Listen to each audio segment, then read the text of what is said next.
Assalamualaikum warahmatullahi wabarakatuh. Perkenalkan, nama saya Mengalin Hajrian, mahasiswa Ilmu Komunikasi Universitas Muhammadiyah Yogyakarta, peserta mata kuliah Riset Public Relation. Pada video ini saya akan menjelaskan tentang konsep audit komunikasi, mengapa audit penting, apa saja yang diaudit, teknik pengumpulan data, dan terakhir analisis jaringan komunikasi dalam audit komunikasi. Nah, saya akan mulai dengan apa itu audit komunikasi. Istilah audit komunikasi diperkenalkan pertama kali oleh George Diorne yang ingin menunjukkan bahwa proses-proses komunikasi dapat diperiksa, dievaluasi, dan diukur secara sistematik dan cermat sebagaimana halnya dengan catatan-catatan keuangan.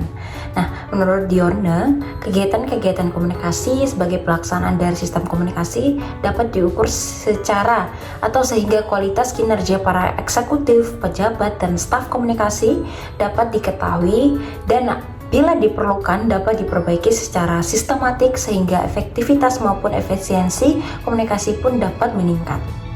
Dengan kata lain, audit komunikasi merupakan evaluasi komprehensif yang dilakukan suatu organisasi untuk mengetahui efektivitas komunikasi internal dan eksternalnya. Kegiatan ini menitikberatkan pada proses yang mengeksplorasi kehumasan organisasi untuk kalangan internal bahkan eksternal. Audit komunikasi diperlukan untuk antara lain mengetahui apakah program komunikasi berjalan dengan baik, mengevaluasi kebijakan baru atau praktik komunikasi yang terjadi, menyusun anggaran, kegiatan komunikasi, dan mengembangkan atau melakukan restrukturisasi fungsi-fungsi komunikasi. Dalam kata lain, transportasi organisasi seperti BKPK yang baru seumur jagung perlu dilakukan audit komunikasi di lingkungan internal dan eksternalnya. Nah, audit ini perlu dilakukan untuk mengetahui proses-proses penyampaian komunikasi kepada mitra dan pihak luar.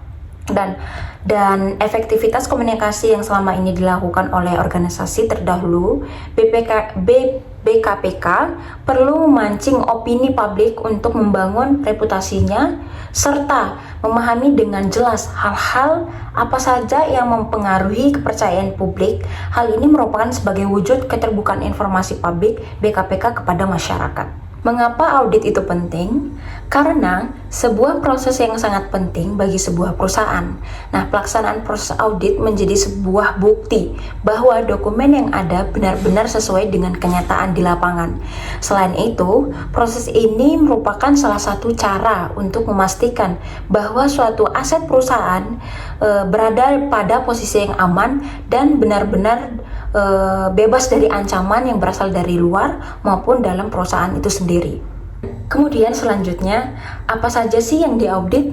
Nah, tindakan audit komunikasi fokus pada permasalahan. Yang pertama, berkomunikasi dengan siapa?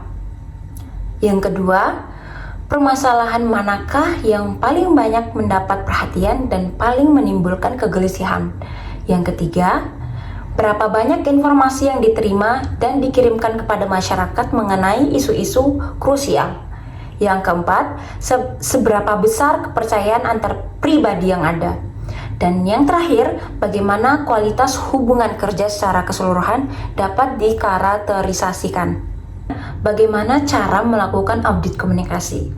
Nah, hal-hal penting yang perlu diperhatikan dalam melakukan audit komunikasi adalah kegiatan ini menitikberatkan pada proses, bukan output. Jadi, sebenarnya semua isu bisa dilakukan audit karena yang menjadi tolak ukurnya adalah pesan-pesan yang disampaikan cukup jelas dan konsisten dan sudah bisa diterima dengan baik oleh kelompok sasaran. Kalau belum jelas dan belum bisa diterima dengan baik, apalagi sampai menimbulkan kesimpang siuran informasi, berarti perlu diperbaiki supaya komunikasi ke depannya lebih efektif dan tepat sasaran. Nah, beberapa cara untuk melakukan audit komunikasi adalah dengan melakukan observasi, analisis, dan evaluasi dengan melalui data sekunder seperti itu. Yang lebih fokus lagi bisa dilakukan dengan FGD atau wawancara dan survei. Nah, kegiatan ini sangat bermanfaat bagi para pelaksana yang terlibat dan juga bagi pemimpin BKPK sebagai dasar dalam pembuatan standar. Nah, komunikasi publik di BKPK selain itu, audit komunikasi juga bermanfaat untuk membantu memahami pola pikir atau mindset kelompok sasaran. Nah, memperlihatkan keinginan BKPK untuk memperhatikan pandangan pihak lain dan sebagai alat mengevaluasi berbagai media komunikasi. Jadi, audit komunikasi ini memang perlu dilakukan secara berkala. Sudah menjadi tugas seorang humas pemerintah untuk melakukan audit komunikasi untuk memastikan masyarakat menerima informasi yang benar dan jelas. Nah, komunikasi dengan anak saja wajib diaudit, apalagi komunikasi dengan masyarakat. Nah, 10 tahap dalam melakukan audit komunikasi dengan riset. Nah, apa saja itu? Pertama, tentukan jenis audit komunikasi. Jenis audit dapat dikaitkan dengan program, komunikator, pesan, saluran atau media, atau efek komunikasinya. Nah, yang kedua, kuasai konsep dan teori dari masing-masing jenis audit. Setelah menentukan jenis audit yang akan digunakan, kuasai konsep dan teori yang berkaitan dengan jenis audit yang dipilih.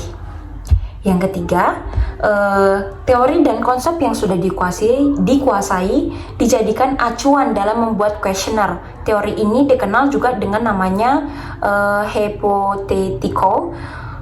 Teori dan konsep berperan sebagai kerangka acuan kuesioner yang akan dibuat. Yang keempat, melakukan penjabaran atau pengoperasionalan teori ke dalam variabel. Kemudian dilanjutkan dengan membuat pertanyaan kuesioner berupa audit terbuka, tertutup, atau setengah terbuka. Nah, pada saat melakukan audit, jangan lupa untuk memperhatikan perencanaan analisis data secara statistik dapat menggunakan metode diskriminatif dan eksplanatif.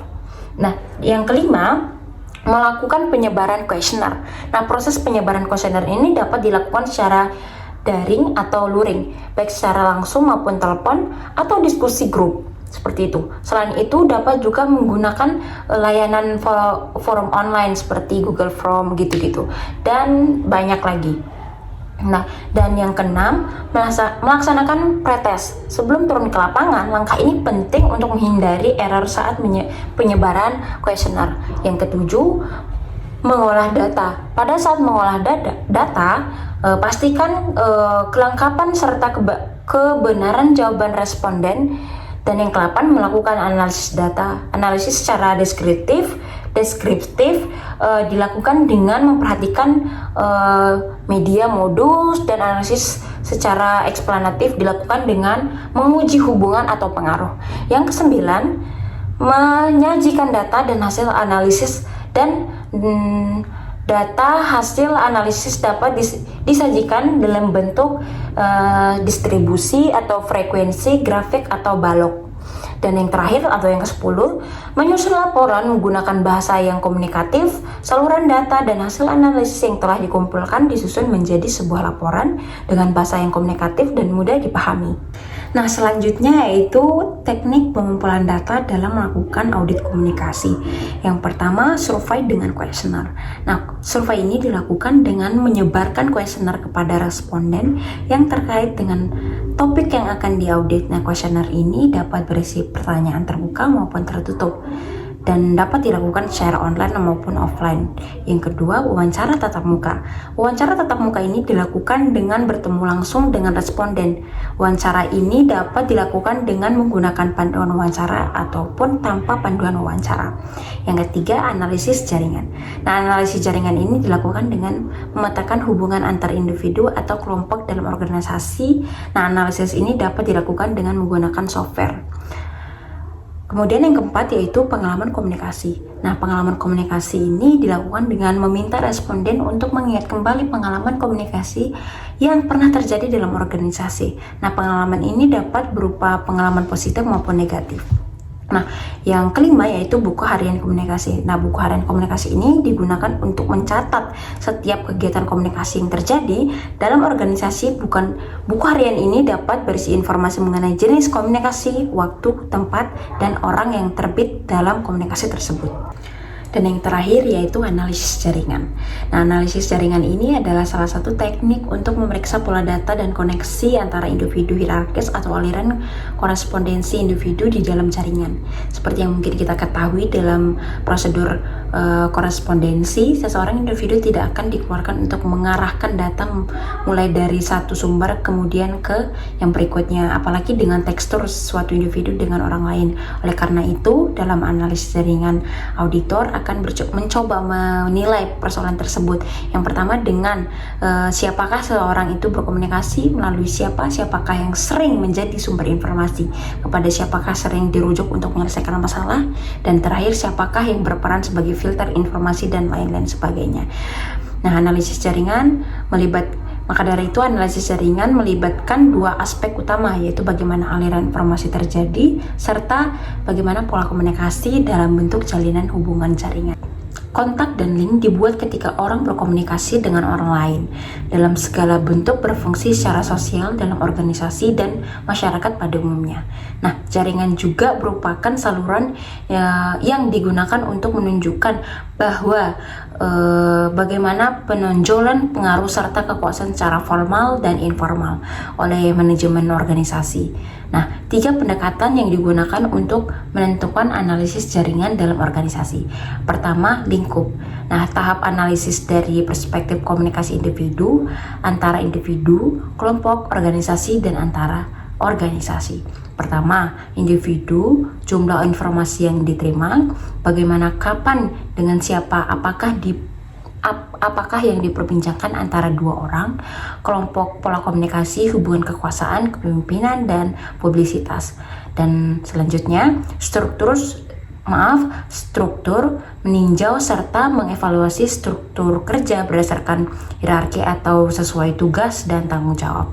Dan terakhir, tempat organisasi atau lingkungan. Kemudian proses pengumpulan informasi. Nah, jaringan hubungan antara organisasi dan organisasi yang lainnya atau dengan lingkungan eksternal organisasi seperti dengan pemerintah, pemasok, pelanggan, dan lain-lain. Kemudian selanjutnya ada berdasarkan fungsi komunikasi. Pertama, fungsi produksi komunikasi. Nah, karakterisasi berdasarkan perintah, supervisor, dan pengendalian kegiatan kerja seperti apa yang seharusnya dilakukan, kapan akan dilaksanakan, dan bagaimana tugas itu dilaksanakan. Selanjutnya, komunikasi inovasi mengevaluasi bagaimana rekomendasi terhadap perubahan dan pembaruan aktivitas kerja di saluran dalam sistem organisasi. Ketiga, penyelenggaraan komunikasi. Nah, bagaimana sistem nilai serta jalinan hubungan dipertahankan dan dioperasionalkan untuk memastikan kebutuhan. Dan yang terakhir yaitu struktur. Nah, bagaimana pola serta aturan aliran informasi berdasarkan struktur hierarki dan status. Nah, yang pertama siapa yang berinteraksi dengan siapa dalam manajemen harian organisasi. Yang terakhir, aliran informasi internal organisasi. Nah, sekian dari saya, Milin Hazrian. Mohon maaf ada salah kata. Wabillahi taufiq wal hidayah. Wassalamualaikum warahmatullahi wabarakatuh.